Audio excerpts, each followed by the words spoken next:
The National Weather Service in Colombia has issued a flood warning for the Nore River at Whitmire from Friday morning to Sunday evening, or until the warning is canceled.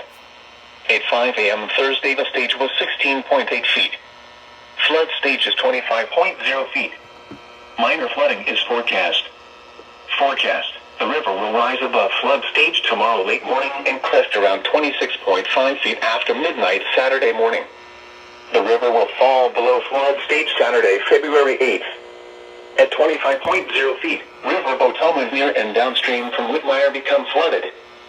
Safety message: never drive vehicles through flooded areas. The water may be too deep to allow safe passage. Never allow children to play in or near flood waters. Stay tuned to NOAA Weather Radio, local media, or the internet for further statements and updated forecasts.